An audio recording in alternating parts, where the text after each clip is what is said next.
آپ نے چونکہ سوال میں قید لگائی ہے کہ صحابہ کا معمول نہیں رہا ہے۔ اسی طرح پوچھا گیا ہے کہ مرحومین کے بارے میں صحابہ کا معمول کیا رہا ہے۔ دیکھیں، مسلک کے لحاظ سے مسئلہ بتائیں تو یہ ہے کہ امام ابو حنیفہ اور امام شافعی رحمۃ اللہ علیہ، امام شافعی رحمۃ اللہ علیہ کے بارے میں تو مجھے نہیں ہے، لیکن امام ابو حنیفہ رحمۃ اللہ علیہ کا مسلک ہے کہ مرحومین کی طرف سے قربانی ہو سکتی ہے۔ لیکن آپ کا سوال یہ ہے کہ کیا صحابہ یا نبی کریم صلی اللہ علیہ وسلم نے کبھی کسی مرحوم کے نام پہ قربانی کی ہو؟ ایسی کوئی حدیث میرے علم میں نہیں ہے، اور نہ مجھے کوئی ایسی حدیث معلوم ہے۔ حضور صلی اللہ علیہ وسلم کے زمانے میں ان کی بیٹی کا انتقال ہوا، ان کے بیٹوں کا انتقال ہوا، آپ صلی اللہ علیہ وسلم کی بیوی کا انتقال ہوا، آپ کے چچا حضرت حمزہ کا انتقال ہوا۔ ان تمام کے انتقال کے باوجود نبی کریم صلی اللہ علیہ وسلم نے کبھی بھی ان کی طرف سے قربانی کی ہو، ایسی کوئی حدیث ہمیں معلوم نہیں ہے۔ رہا مسلک، تو امام اعظم کا مسلک ہے کہ کر سکتے ہیں، اور ان کی دلیل جو ہے وہ حضرت علی رضی اللہ تعالیٰ عنہ کی وہ روایت ہے کہ حضرت علی رضی اللہ تعالیٰ عنہ حضور کی طرف سے قربانی کرتے تھے۔ واللہ اعلم بالصواب۔ پوچھا گیا کیا نابالغ کی طرف سے قربانی ہو سکتی ہے؟ قربانی ایک نفلی کام ہے، اگر قربانی یا تو واجب ہے یا نفلی ہے۔ نابالغ پر قربانی واجب ہوتی نہیں ہے، لہذا نفلی ہے، نفلی قربانی کی جا سکتی ہے۔ پوچھا گیا ہے مولانا صاحب قربانی ہمارے اوپر فرض ہے، مجھے معلوم ہے، لیکن میرے پاس پیسہ نہیں ہے تو میں کیا کروں؟ جس وجہ سے قربانی آپ کے اوپر فرض ہے اس کو بیچ کر کے قربانی کر دیں۔ جس وجہ سے آپ مالدار بنے ہیں، جس وجہ سے آپ کے اوپر قربانی واجب ہوئی ہے، آپ بیچ کر قربانی کریں۔ لیکن یہ کہنے سے مسئلہ نہیں حل ہوگا کہ ہمارے پاس پیسے نہیں ہیں لہٰذا میں قربانی کیسے کروں۔ قربانی کرنا ہے، دو شکل ہو سکتی ہے، یا تو جس وجہ سے آپ کے اوپر قربانی فرض ہے ان کو بیچا جائے اور بیچ کر، یا ادھار لے لیا جائے فی الحال اور قربانی کی جائے۔ پوچھا گیا ہے کہ کیا ادھار جانور کے ذریعے قربانی ہو سکتی ہے؟ نہیں، جانور لے لیا گیا، پیسہ ابھی نہیں دیا گیا، قربانی کے بعد پیسہ دینے کے وعدہ کیا گیا، اگر وہ سامنے والا جس سے جانور لیا گیا وہ راضی ہے تو قربانی کی جا سکتی ہے۔ پوچھا گیا ہے کہ اگر قربانی میں ایک آدمی نے بسم اللہ اللہ اکبر نہیں پڑھا یا یہ نیت عربی زبان میں نہیں کی تو قربانی کیا حکم ہے؟ دیکھیں، عربی زبان میں نیت کوئی ضروری نہیں ہے، بلکہ نیت جو ہے وہ دل کے ارادے کا نام ہے، لہذا نیت کوئی ضروری زبان سے کرنا نہیں ہے۔ اب رہی بات بسم اللہ اللہ اکبر، بسم اللہ اللہ اکبر مستحب ہے، لیکن اگر بسم اللہ اللہ اکبر انجانے میں بھول گیا، جان بوجھ کر نہیں، بھول گیا، نہیں کہا تو قربانی حلال ہوگی، قربانی کے اوپر کوئی فرق نہیں پڑے گا۔ پوچھا گیا ہے کہ کیا امت کی طرف سے قربانی کی جا سکتی ہے؟ حضرت انس رضی اللہ تعالیٰ عنہ کی روایت ہے، حضرت انس فرماتے ہیں کہ نبی کریم صلی اللہ علیہ وسلم ایک اپنی طرف سے اور ایک امت کی طرف سے قربانی کرتے تھے، ایسی حدیث ہے۔ اور بخاری کی روایت ہے کہ آپ نے ایک قربانی اپنی طرف سے کی اور ایک اپنے گھر والوں کی طرف سے کی، لہذا قربانی کوئی آدمی اپنی طرف سے اور امت کی طرف سے کرنا چاہے تو کر سکتا ہے۔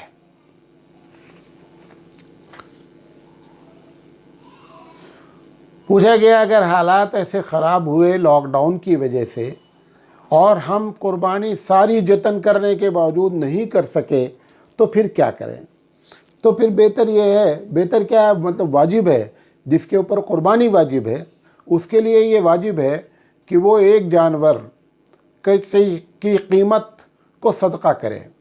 بعض لوگوں نے یہی شرط لگائی ہے کہ حصے کی قیمت کو صدقہ نہیں بلکہ جانور کی قیمت کا صدقہ کرنا پڑے گا، ایک بکرے کی قیمت کا صدقہ کر دے۔ بعض لوگوں نے اجازت دی ہے، فتویٰ دیا ہے کہ حصہ بھی کر سکتا ہے، لیکن صحیح بات یہ ہے اور افضل یہی ہے کہ ایک جانور جو ہے اس کی قیمت قربان جو ہے اس کو صدقہ کرنا چاہیے۔ پوچھا گیا ہے کہ عرفہ کا دن کا روزہ ہے یا 9 تاریخ کا روزہ ہے۔ یہ بڑا عجیب و غریب مسئلہ پھنس گیا ہے، اور اب ہوتا یہ ہے عموماً چونکہ انفارمیشن ٹیکنالوجی یعنی نیٹ، ٹی وی، ان سب کے ذریعے اب ہم کو معلوم ہوتا ہے کہ آج سعودی میں عرفہ ہے، ہمارے یہاں عرفہ نہیں ہے، 8 تاریخ ہے، وہاں 9 تاریخ ہے۔ اب اس کے دل میں یہ اندر سے چبھن ہوتی کہ عرفہ تو ہو رہا ہے وہاں اور ہم روزہ کل رکھیں گے۔ یہ ایک بڑا ٹپیکل مسئلہ ہو گیا ہے۔ تو 9 تاریخ کا روزہ رکھا جائے یا یہ کہ معلوم ہو جائے کہ عرفہ کا روزہ، اگر آج عرفہ ہے یہ معلوم ہو گیا، عرفہ کا دن کا روزہ رکھا جائے۔ اب اس سلسلے میں علماء کو چاہیے کہ ایک فیصلہ کریں، لیکن اب تک یہ ایسے ہی ہر سال میں یہ بات جملہ بولتا رہتا ہوں، لیکن اس پر کوئی واضح دلائل نہیں، واضح مطلب بات نہیں کہی جا رہی ہے۔ لہذا میری اپنی ذاتی رائے یہ ہے کہ 2 دن روزہ رکھ لینا چاہیے۔ ایک دن عرفہ کے لحاظ سے روزہ رکھ لے جس دن سعودی میں عرفہ ہے، اور ایک دن جو ہے وہ اپنے یہاں کی تاریخ 9 کے لحاظ سے روزہ رکھ لیں، لہذا سارا مسئلہ اپنے آپ کیا ہو جائے، انشاءاللہ حل ہو جائے۔ لیکن ہے روزہ عرفہ کا ایک ہی دن کا۔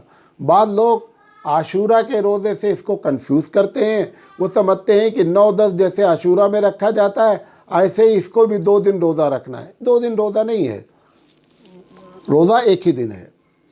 ایک بات اور ہے، یہ جو عید الاضحیٰ کے ذی الحجہ کے مہینہ جو شروع ہو گیا، اس میں یہ 10 دن بڑی عبادت کا ثواب ہے۔ اس میں 10 دن میں 9 دن تک کوئی بھی آدمی زیادہ سے زیادہ کثرت سے روزہ رکھے تو اچھی بات ہے۔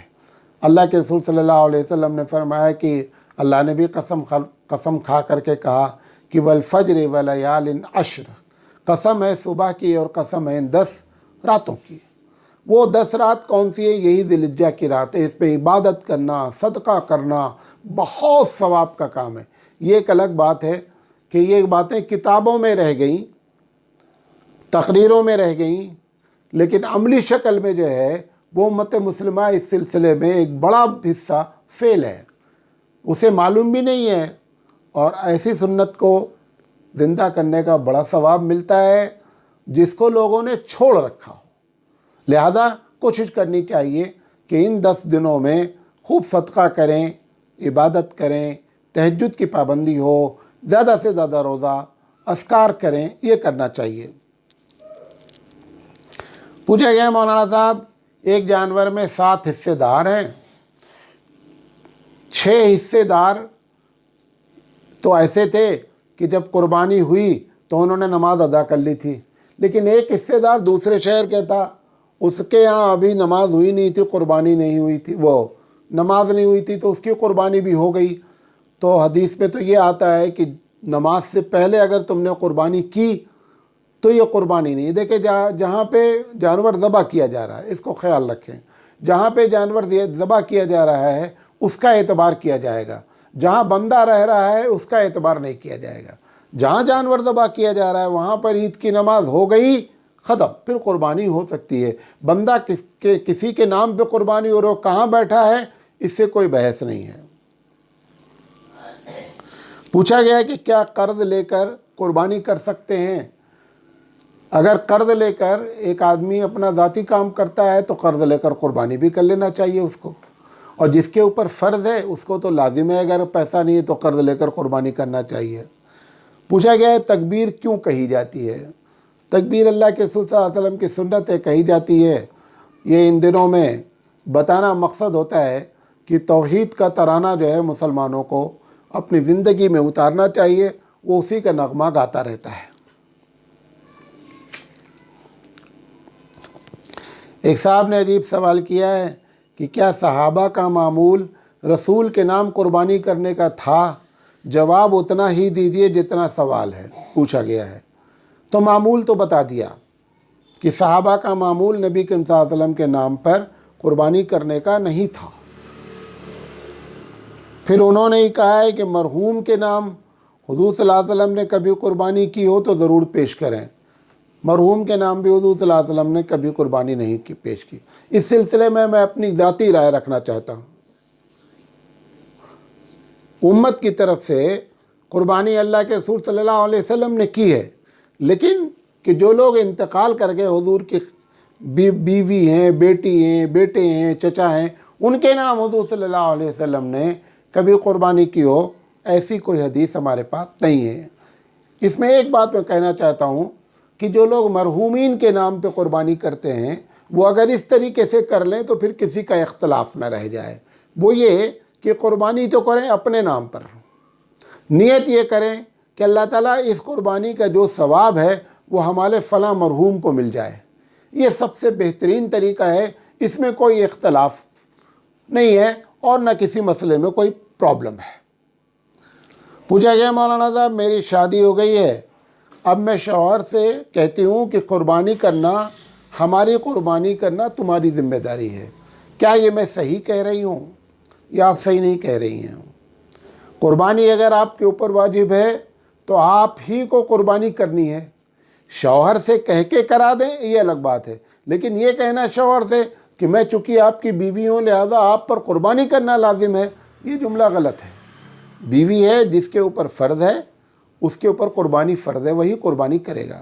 شوہر کر رہا ہے، شوہر کو بتا دینا چاہیے، تمہارے کہنے پہ کر رہا ہے، اس کا احسان ماننا چاہیے، لیکن شوہر پر یہ لازم نہیں ہے کہ وہ بیوی کی طرف سے قربانی کرے۔ پوچھا گیا مولانا صاحب قربانی کے نام پہ جو پیسہ لیا گیا ہے، وہ پیسہ سارا خرچہ پانی نکالنے کے بعد اگر بچ گیا تو اس پیسے کو کیا کرنا چاہیے؟ اس پیسے کو صدقہ، خدمت خلق کہیں بھی استعمال کیا جا سکتا ہے، اور جو لوگ ایسی قربانی کرتے ہیں ان کو چاہیے کہ پہلے سے یہ لوگوں کو بتا دیں کہ اگر اس میں سے کچھ بچے گا تو وہ صدقے کے طور پہ کہیں نہ کہیں خرچ کر دیا جائے گا۔ بلکہ یہ میں آپ لوگوں سے اپنی طرف سے کہہ رہا ہوں کہ یہ آپ لوگوں کو خود سمجھ لینا چاہیے کہ جتنا پیسہ کہا گیا ہے ایگزیکٹ اتنا پیسہ ہی نہیں لگتا ہے قربانی کے جانور میں۔ اس کا کھانا پینا، اس کا چارہ جو اس کی دیکھ بھال کرتے وہ، اس کا ذبح کرنے کا پیسہ، اس میں گوشت تقسیم کرنے کے لیے آٹوں کا خرچ، یہ سب اس میں شامل ہوتا ہے۔ پھر ہو سکتا ہے کہ کچھ زیادہ ہو جائے، عموماً اس کا لحاظ رکھا جاتا ہے کہ زیادہ رہے، 1-2 روپے 10 روپے، کبھی کبھی اور زیادہ ہو سکتا ہے، حالات ہوتے ہیں جانور کتنے مہنگے سستے ملے، کیونکہ ریٹ طے کیا جاتا ہے 2 مہینہ پہلے۔ اب جس وقت قربانی کا وقت سیزن ہوا اس وقت حالات کیسے ہوئے آگے کے پیچھے ہو سکتی ہے بات۔ تو یہ قربانی دینے والوں کو یہ نیت کر لینی چاہیے، پیسہ بھیجنے والوں کو، کہ اس میں جو کچھ بھی بڑھے وہ جو ہمارا وکیل ہے جو قربانی ہماری طرف سے کروا رہا ہے اس کو اختیار ہے، وہ جہاں چاہے خرچہ کر دے۔ اگر آپ نے ابھی بھی نیت نہیں کی تو نیت کر لیں، یہ سب سے اچھا ہے، تاکہ وہ بھی بیچارہ جو وکیل بنا ہے محنت کر رہا ہے وہ گنہگار نہ ہو جائے وہ۔ تو یہ باتیں جو ہے وہ سوال جواب کے بارے میں تھی، یہ اس کا پہلا پارٹ جو ہے وہ ختم ہوا۔